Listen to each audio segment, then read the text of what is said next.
What is going on, folks? I am Goat and welcome back to Warframe. So why in the fuck are we looking at the loadout screen?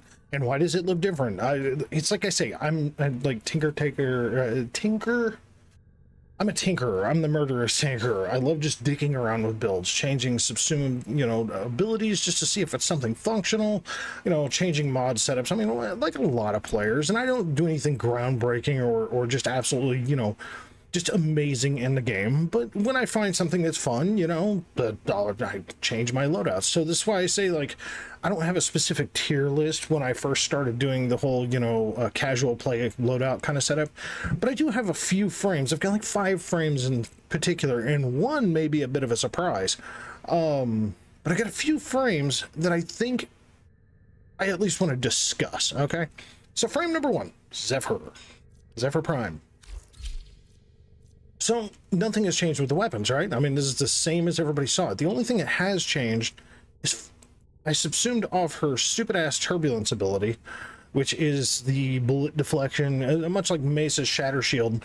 It's good against, ranged enemies, but melee enemies can just run right up and fuck with you. And it's honestly just a waste of fucking time, in my opinion.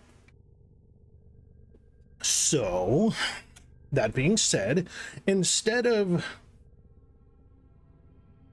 I wanted to do something that was just going to help me murder more. Now, the thing with Fire Blast is that when you subsume it, because you don't have the heat meter like you do with Ember, when you subsume it, you change things around a little bit to a guaranteed armor strip level. And it's not quite what you would want, but a 3/4 armor strip across 40 fucking meters, and my fucking tornadoes reach 40 meters as well, by the way, so I can basically armor strip everybody within the range of my tornadoes. And I can fucking heat proc them for 388 points of heat, which is also stagger damage. So DOT, love it. So yeah, so you can armor strip and then basically hit them with impact, puncture, and slash damage from the tornadoes, plus blow them the fuck up in the tornadoes and absolutely nuke motherfuckers. Good times. So just something of a point of thought. Again, this isn't like a perfect fucking build, and I'm not even remotely saying it is, because there is things like you could do on here. Okay, so like just for example, you could take Naira's Hatred off of here. You don't need the health, and the ability duration isn't groundbreaking. Okay, it's not. Like, I mean, 34 seconds on the tornadoes, that's really what you're worried about. Okay, legit. Like 34, the tornado time frame is really all you give a shit about with Zephyr. So 34 seconds. Now, if I wanted to take that off of there and put, let's say, adaptation on here instead, go down to 1275 and 155%, 1275 health and 155% duration, and you only go to 31 seconds. So is that much health necessary? No.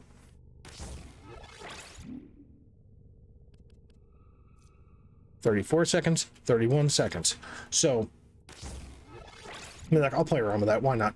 But, so 155% duration is not going to be a deal breaker. Range, strength, and duration all coupled together is really, really where shit gets fun. And, like, truthfully, run, at least with this build, run either Growing Power, or if you are like me and getting to the point of being more preferential with glaives, run Swift Momentum.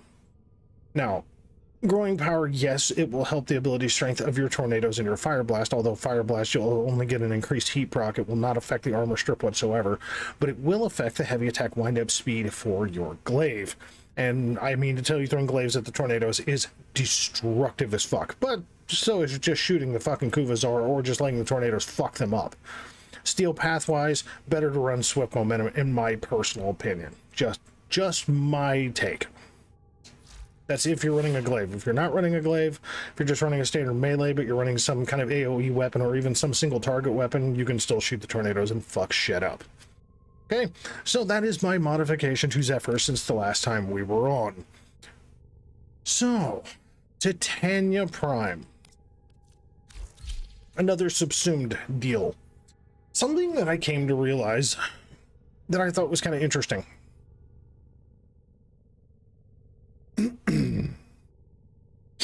I can't remember if I talked about this prior, honestly, but we're just going to cover it just in case I didn't.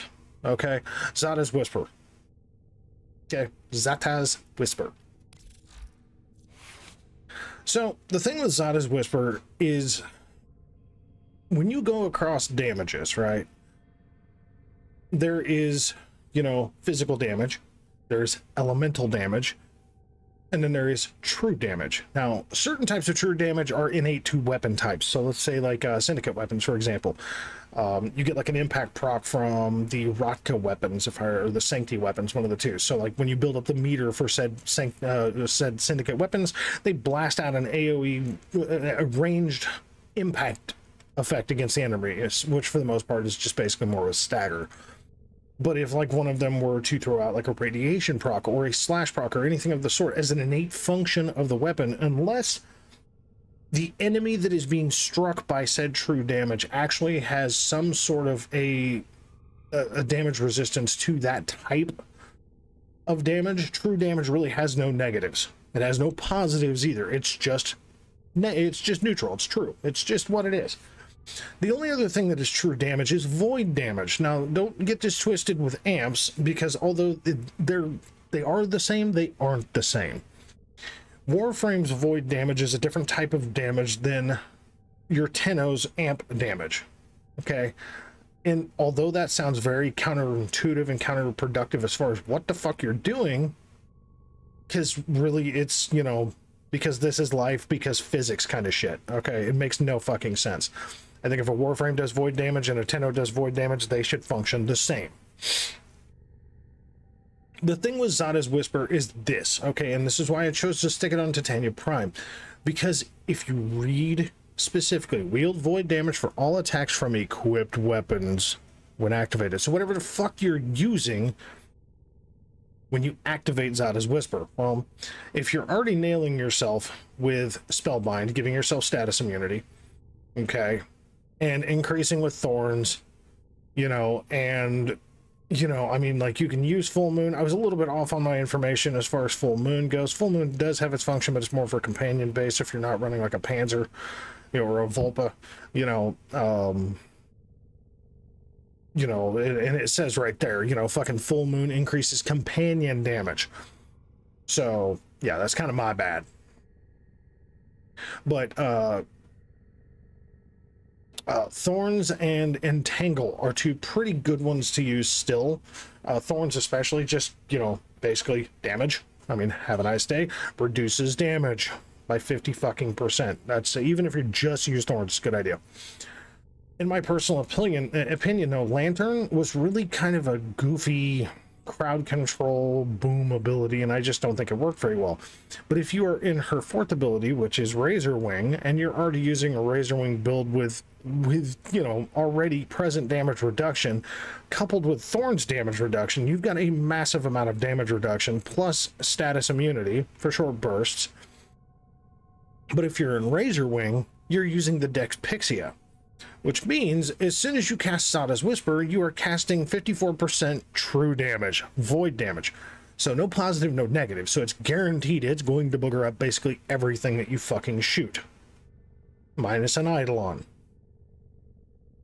So, in my personal opinion, putting Zada's Whisper on Titania is far more functional, and I tested it out both ways. Far more functional than just running, you know, Lantern. I think Lantern is kind of poop. So that's just my personal opinion. So the next one, Mirage Prime. As you see, she's up in the top 23 now. She's actually number 17. Because I do like running with my guys on Sanctuary Onslaught. You'll see that there is a little bit of a different loadout to this. Not much, basically just the primary, and then of course my newest Panzer Herpalart. Because why not? Looks like a disease.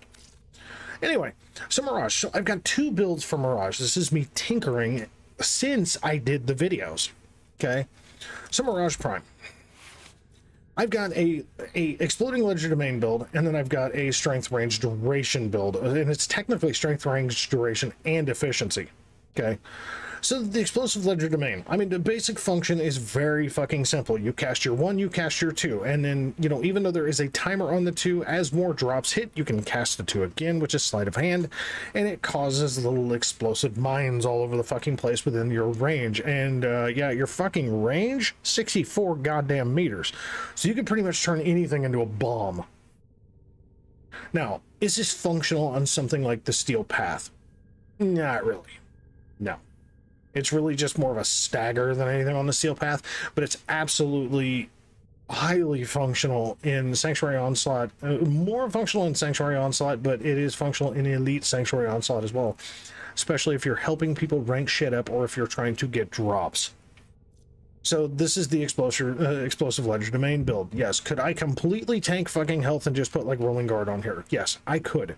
Personally, I just like having the buffer of health, because the truth of it is that my operator always, these days, I'm always running Magus Repair, so if I start getting fucked up, I just pop into the operator and just heal my frame back up and wait till whatever status proc is off the motherfucker, and then go on about my business. It's a really functional build, okay? Now, the strength, duration, range, efficiency build, same health, same shield, same amount of energy. But now, we still have, you know, health in there. The build isn't insanely different, but it is lower range, it's better efficiency, it's better, way better ability strength, so this is functional. Now, the only thing I will say is that I actually took off the stupid fucking, the Dum Dum Baby 4th Prism ability, which, yes, I know it murders. It doesn't scale really great, and the animation to it is slow as balls. And rather than have to put natural talent on her, which is a pain in the fucking ass, by the way, because then you have to take something else that's highly functional off of the build, I just decided to put something in there to make weapon play and, you know, a few other things a little bit more fun. Like, you know, so I put Fire Blast on her too, surprisingly. So yeah, a 75% armor strip. Granted, would it be nice to be able to do a pure armor strip? Sure, but are they going to give you that with a subsumable ability? No. I mean, could I do a fucking Gloom Mirage? Sure, I could. Especially if you were to put like Rolling Guard over here. That's actually probably what I would have done, is put Gloom here. That way you can lifesteal on the trash enemies, and then if you get status proc, you know, by an Eximus, you basically roll out of the status proc, you know, cleanse yourself, and then wait 7 seconds to be able to do it again. And yeah, you'll have like, what, like 240 health, I think? What is it? Yeah, 240 health, yeah. Can't believe I actually mathed that. So you have 240 health, but you will be able to become status immune at a moment's notice, but it does make you extremely susceptible to death.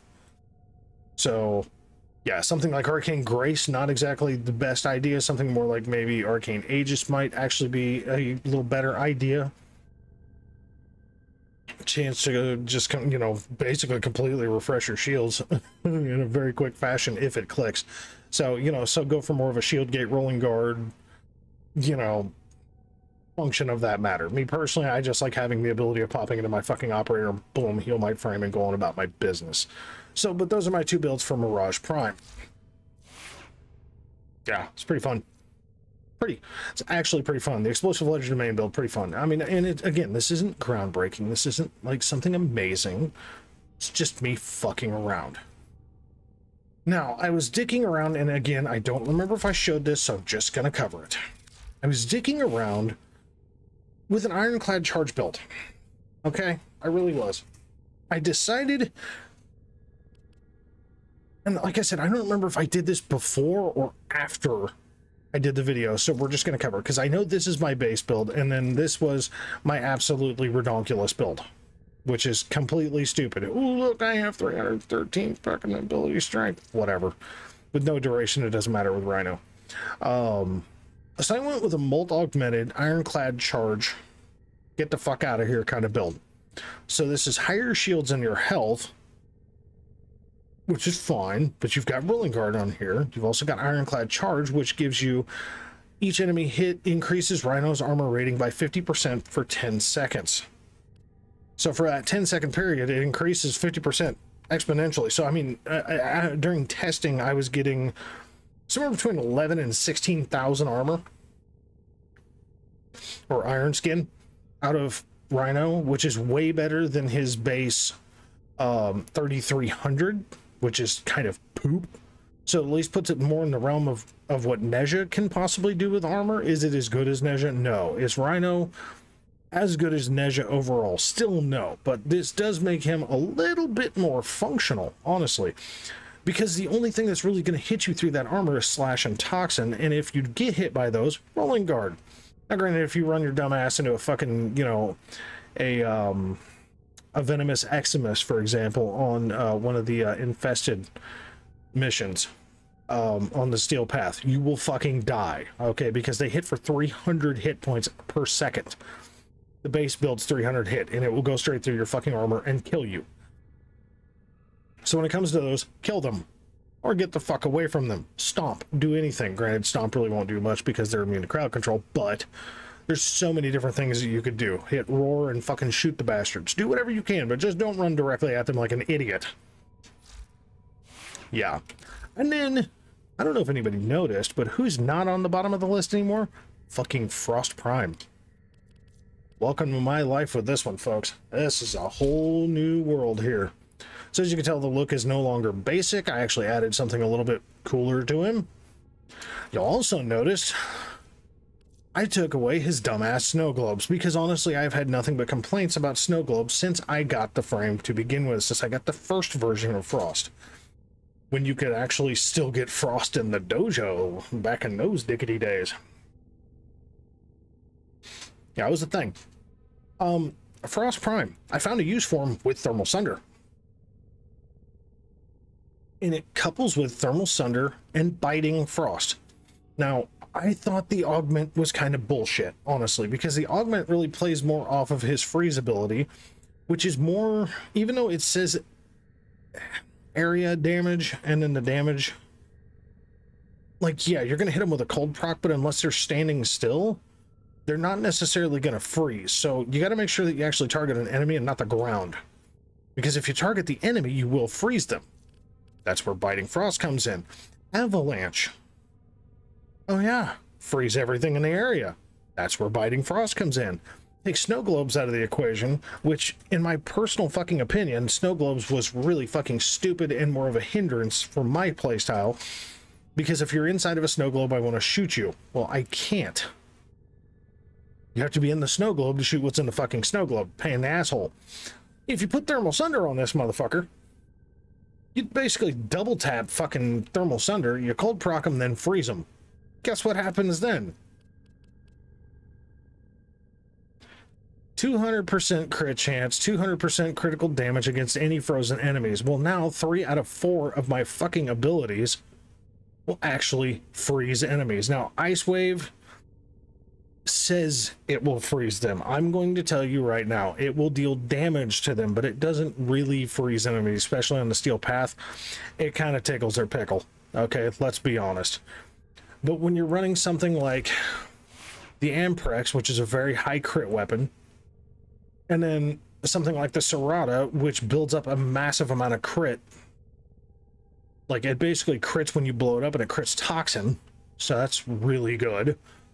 And then the Akicore just for a backup, because it just basically just changed from one to another. Although it is a status weapon, I can at least at a bare minimum build up critical damage. So I can increase the critical multiplier with my status effect. And you may ask, why is he not running Galvanized Shot? Why is he not running Galvanized Diffusion? Because they don't work right now anyway. And the only reason I'm even running the Merciless ones is simply for the reload speed and the ammo speed. So yeah, funny enough, I am running something as crappy as the Akicore, but because I've actually made it a pretty decent little weapon. It's not amazing, but it works good for this build. So yeah, Frost is in here of all fucking things, insanely enough. So this is just me, you know, playing the whole Tinker, Tailor, Soldier, Spy. Yeah, I just figured, you know, why not? Something a little different. Why not fuck around with frames that I haven't had the best of luck with? It's like frames that I am going to be playing with more. Okay, just for what's upcoming in the future. I am going to work more with Atlas and Gara. I've kind of got a build that I like with Equinox, but I am going to check a few because I've been seeing a few people on the daily Steel Path missions that have been really making things interesting. Necros is one that I'm going to try to play with. Trinity is definitely one that I'm going to try to play with, although Trinity's a hard sell, man. I mean, like, she really is. You know, you can use Haro and give energy, okay? You can use Wisp and give health. Trinity does do both, okay? So it's not like she's a bad frame, but she's just... When the basic function of the game is to just murder motherfuckers as much as possible, beating a squad isn't necessarily what everybody's looking for these days. You know, so... But I'm going to see what I can do with Trinity, because I'm just damn curious with it. So anyway, I think that's going to do it for now, okay? So at least for the moment, for this grandiose moment of time, I'm going to thank you folks very much for watching. As always, I will catch you in the next video, all right?